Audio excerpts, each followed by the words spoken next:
Avisala, Eshma, sa pagsaklolo sa amin. Wala ng panahon. Nararamdaman kong papalapit na sa atin ang mga naghahanap na Hathor. Kailangan may layo na natin ang sanggol na hawak mo. Ngunit saan natin siya dadalhin? Kung saan mo unang natagpuan ang bata. May kutob ako na may dahilan, kaya silang unang nakakita sa bata. Sa mga nimfas. Mga naninirahan sa mga kakapuyan. Kaya tayo na, Alena. Maglakbay na tayo patungo roon.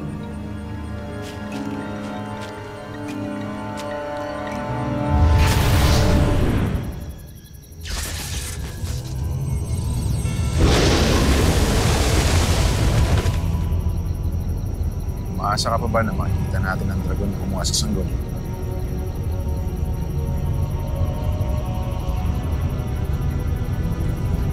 Hindi na maramdaman ng aking brilyante. Katawan lupa ng bata. Marahil dinala siya ng dragon sa malayong lugar. O siya'y patay na.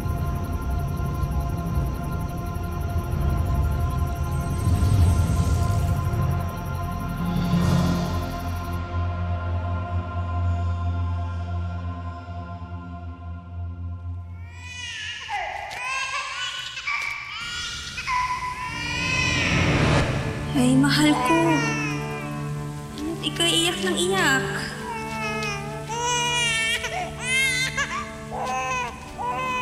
Helgan, siguro mo nakarinig sa kanya. Baka tumaan siya sa kanyang pag-iyak.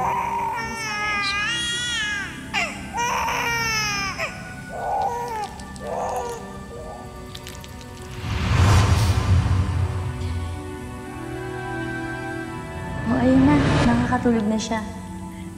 Oo nga.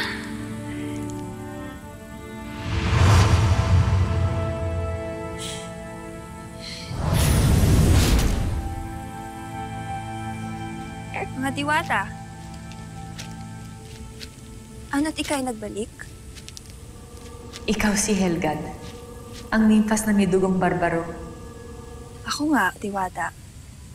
Paano niyo nalaman?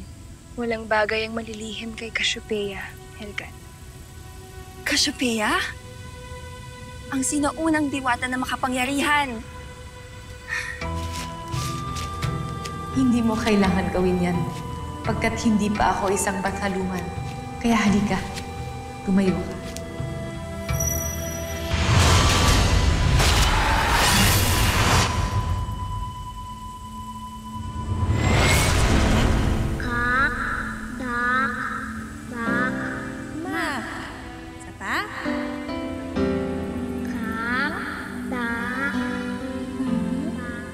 Lahat na nakikita mo dito, atin yan.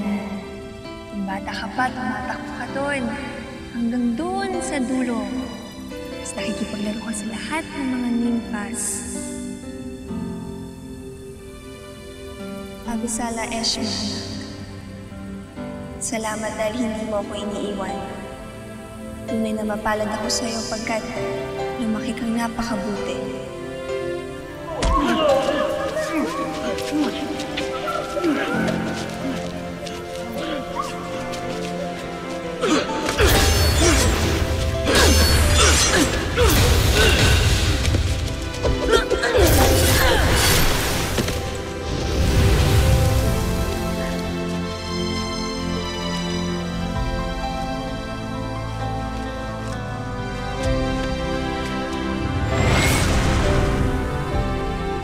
Bakit ganyan ka makatingin sa akin, Diwata? Sapagkat tama ako. May dahilan kaya nasa iyo ang sanggol. Ikaw ang karapat-dapat maging ina niya. Ikaw dapat magpalaki kay Deshna. Narito, Encantado. Kunin mo na ang iyong anak.